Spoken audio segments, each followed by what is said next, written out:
정인아 미안하고 미안해. 살인죄 진정서 잇따라 양부모에게 입양됐다가 학대로 태어난 지 16달 만에 안타깝게 하늘나라로 간 정인이 지금 모두가 미안해하고 있고 함께 분노하고 있습니다. 먼저 관련 영상 보고 얘기 나누겠습니다. 왜 학대하셨습니까? 아이에게 하실 말씀 없으십니까? 아이에게 미안하지 않으신가요? 왜 입양하셨는지 말씀해 주세요.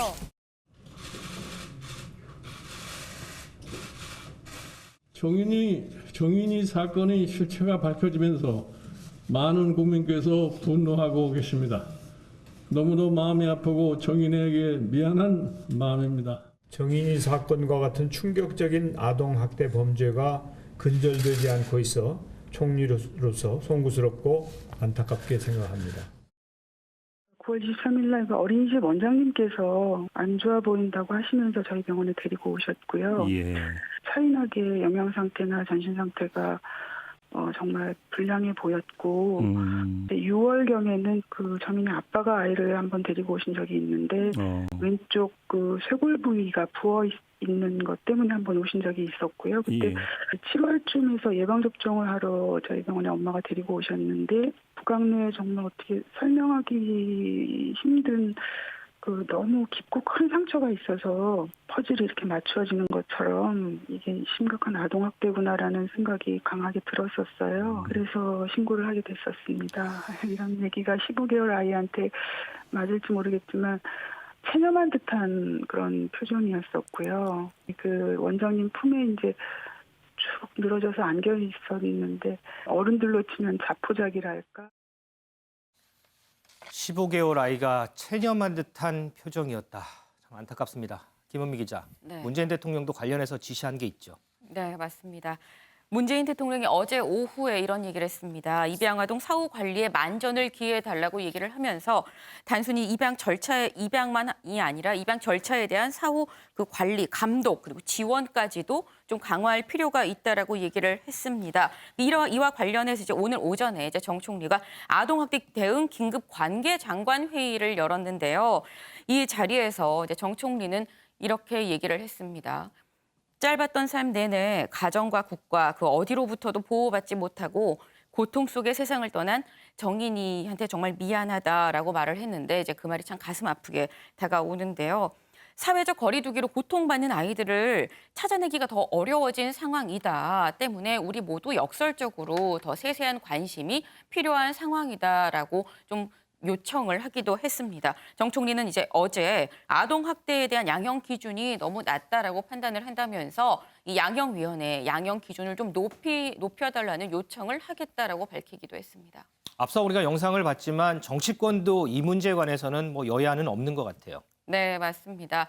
그러니까 이낙연 민주당 대표는 이렇게 얘기했습니다.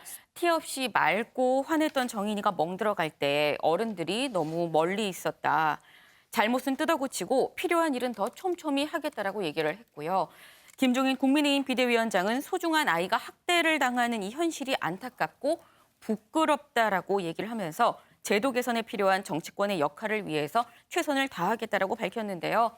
두 대표 모두 정인아 미안해라고 쓴 보이시는 저 정인아 미안해라고 쓴 저 종이를 SNS에 이제 공유하는 방법 이게 지금 정인아 미안해 챌린지거든요. 여기에 모두 동참을 한 상태입니다. 무엇보다 시민들 분노 상당히 좀 크지 않을까 싶어요. 네, 그렇습니다. 이 정인아 미안해 챌린지는 정치권에서뿐만이 아니라 일반 시민들, 분노한 시민들 그 사이에서도 SNS에 이제 많이 동참을 하고 있는데 이 캠페인이랑 같이 맘카페를 중심으로 해서 진정서를 보내자 이 양 부모, 양 엄마, 아빠가 지금 재판을 받을 이 서울 남부지법에 진정서를 보내자라는 이 운동도 지금 활발하게 벌어지고 있습니다. 그래서 실제로 이걸 실천에 옮기는 분들도 상당한데요.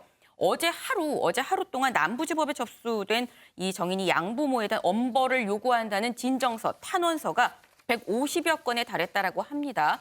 현재까지 누적한 550건 정도 되는 것 같은데 저희가 이 실제로 진정서를 접수한 이제 5살 아이의 어머니의 얘기를 직접 들어봤는데요. 같이 좀 들어보시죠.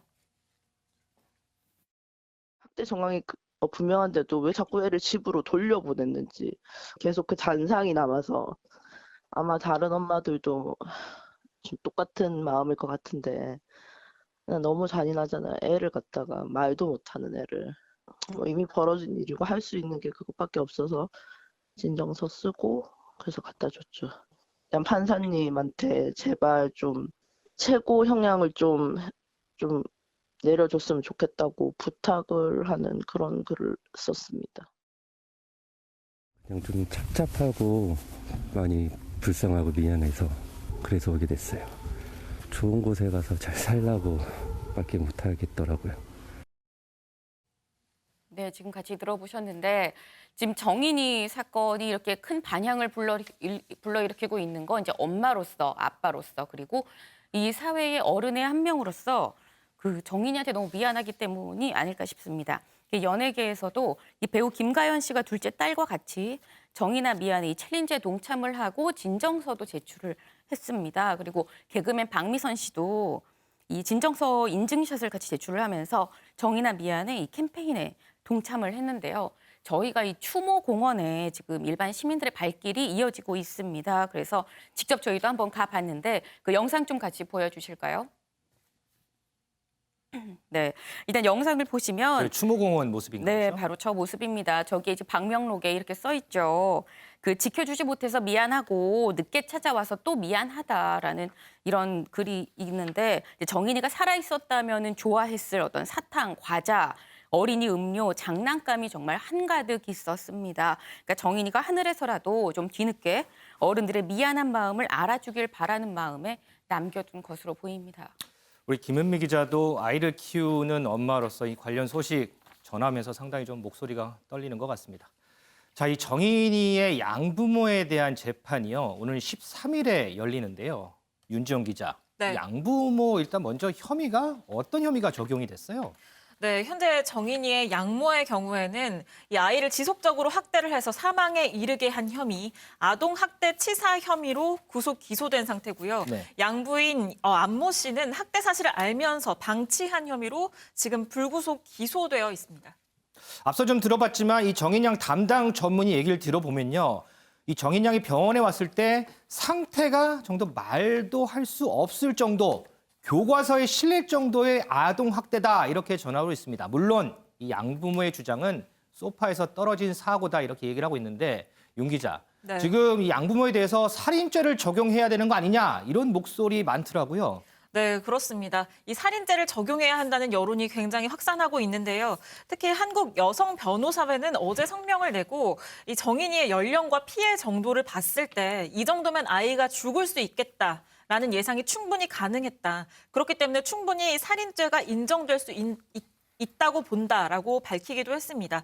지금 오는 13일에 말씀하신 것처럼 남부지법에서 첫 재판이 열리는데요. 이 첫 공판기일에 검사가 직접 공소 요지를 밝히면서 이 살인죄를 적용해서 공소장을 변경할 가능성도 있습니다. 네. 현재 담당 검사는 부검이 3명에게 이 사건의 재감정을 의뢰한 상황인데요. 이 재감정 결과가 나오면 이 살인죄를 적용할지를 검토할 것으로 보입니다. 그럼요. 앞서 이제 김은미 기자가 우리 시민들이 법원에 진정서를 지금 보내고 있다 이런 얘기를 했잖아요. 네. 이 진정서가 재판에는 영향이 좀 있을까요? 네, 이 진정서를 보내고 있을 뿐만 아니라 이 13일에 재판이 열리는 남부지법 앞에는 정인이를 추모하는 근조 화환들도 지금 놓여져 있는 상황입니다. 이 법원 관계자에 따르면 진정서가 유무죄에 영향을 줄 수는 없다. 네. 하지만 만약 살인죄가 추가 적용되고 그리고 이게 유죄가 나온다고 한다면 그럼 이때 형량에서는 이 진정서가 영향을 줄 수 있다는 점에서 상당한 의미가 있다고 본다라고 밝혔습니다. 지금 이 살인 혐의가 적용이 되게 되면 이 실제로 이 적용되는 형량 자체는 아동학대 치사보다 훨씬 더 높아질 걸로 보입니다. 네. 이 아동학대 치사의 경우에는 무기 또는 5년 이상의 징역형에 처하게 되는데요. 네. 이 대법원 양형위원회는 아동학대 치사의 경우에는 기본 이 4년에서 7년의 양형 기준을 적용하도록 하고 있습니다. 네. 반면에 살인죄는 양형 기준이 기본 10년에서 16년입니다. 그러면 2배 이상 더 많은 거죠. 그러네요. 네. 그리고 가중처벌되는 경우에는 15년 이상 혹은 무기징역까지 구형을 하도록 하고 있거든요. 그런 만큼 이 살인 혐의가 적용이 된다면 이 받는 형량 역시 크게 늘어날 것으로 보입니다. 다만 살인죄를 어떻게 입증할지 이게 그 관건인데요. 살인죄를 적용하려면 고의성을 입증을 해야만 합니다. 그렇기 때문에 이 많은 자료 수집과 그리고 법리 검토를 통해서 이 고의성을 어떻게 입증할지 이 부분에 집중할 전망입니다. 그럼 이 진정서가 유죄로 판단됐을 때 형량을 결정한 데는 영향이 있을 수도 있다, 이런 설명이군요. 네, 그렇습니다.